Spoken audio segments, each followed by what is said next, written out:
Good morning, good morning. We are in the tarot study of the Hierophant. Let's see there if I make sure I'm okay.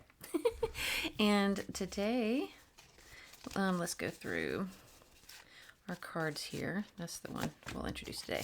Okay, here's the original Rider-Waite, and these are in no particular order because they're not in order from what we have introduced them. Oh, let me readjust. Boop. There's that one. I love that one so much. Sorry, that was the Tarot of the Abyss. That's it. Tarot of the Abyss. Light Seers Tarot. Tarot of the Divine.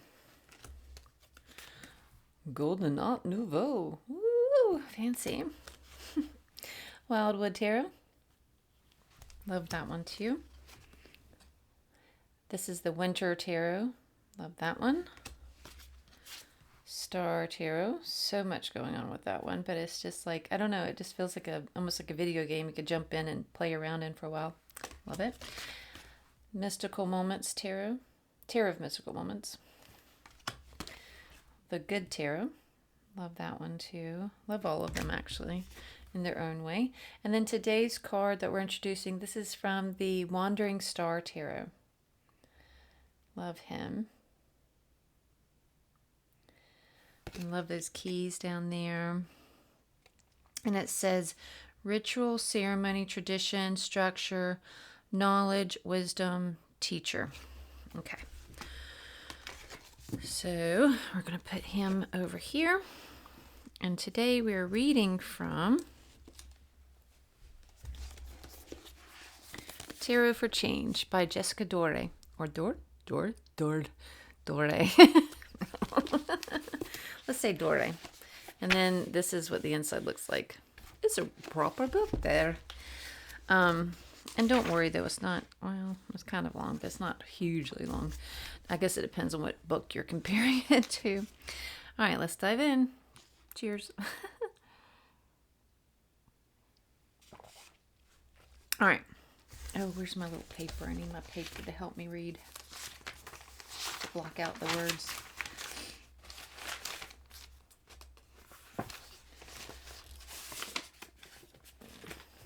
There it is. Okay. When I was in the early stages of writing this book, someone left a copy of Meditations on the Tarot, a journey into Christian Hermeticism, and the entry to the studio where I was practicing yoga every morning. I wasn't sure I really needed another tarot book, especially one like this, 700 pages long and covering only the major arcana. But at that time, I was also in the process of preparing to teach my first class on psychological applications of the major arcana, and I figured it couldn't hurt to at least thumb through the book. The following week, I spent Thanksgiving alone, preparing for the class. Totally inspired by my existing analysis of the Hierophant, I picked up the mysterious book I had found and flipped to the chapter about the fifth major arcana, titled in the book as the Tarot of the Marseille, the Pope. The book describes the Hierophant as first and foremost a card about benediction and prayer.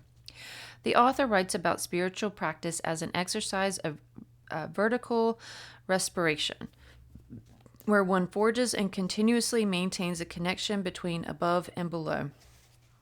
Spiritual practice, by this understanding, is engaging in a two-way conversation with a higher power. You say a prayer and you wait for the response. You breathe out, you breathe in. And I'd been praying a lot at the time that I would receive the guidance I needed to write my first book. I've noticed that people tend to secularize the Hierophant or interpret it with a degree of hostility, given its associations with organized religion and experiences people have inside such institutions. Many times in one-on-one readings, I've wrestled with how to translate this card into a secret that would be less spiritual, knowing that people come to me for my decidedly practical or down-to-earth way of interpreting the cards.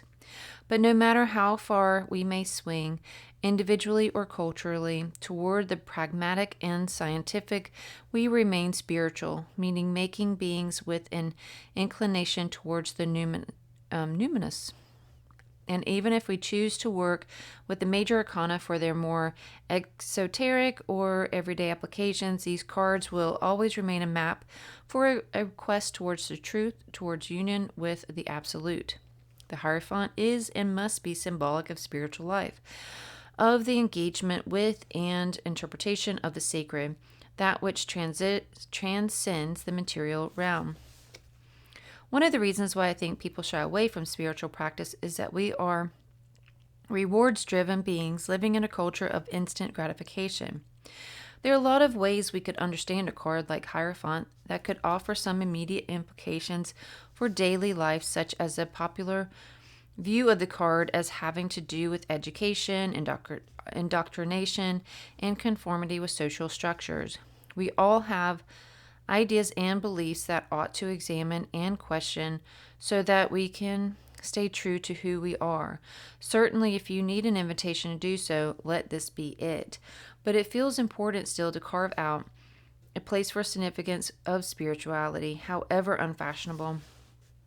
Many psychological problems are rooted in our existence of self, how well or how poorly developed it is, how bounded or porous, how solid or shame-based. Our sense of self has profound impacts on the most important area of life, our relationships. Spiritual practice is a way of practicing relationships. It's how we position ourselves as at once important and not all powerful. We open the lines of communication with self and something greater. We position ourselves to recall that we have a voice in things. But never the final say. This might feel frightening at first, but it can also be a relief because it takes a bit off the plate of who we understand as I and opens us up to an input from something beyond the sphere of our own influence. Even if your spiritual practice is just recognizing in some way each day that there are things unfolding that you have no say in, that's a way of honoring something greater.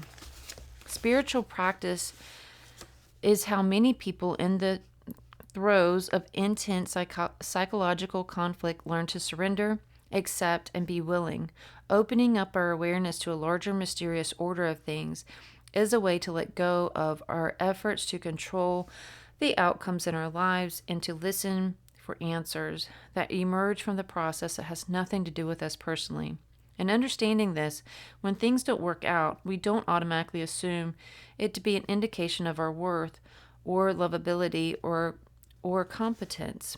We don't have to interpret every uncertain or undesirable circumstance as our problem to fix. At the very least, this gives us grace when things don't go our way. And that's it. Whew. So again, that was Tarot for Change by, we're just going to say Jessica. And then here's our card from the Wandering Star Tarot. Just love him. And I normally like the female versions better, or like I don't of any card, but I don't know. I can jive with him. Love him. All right, much love.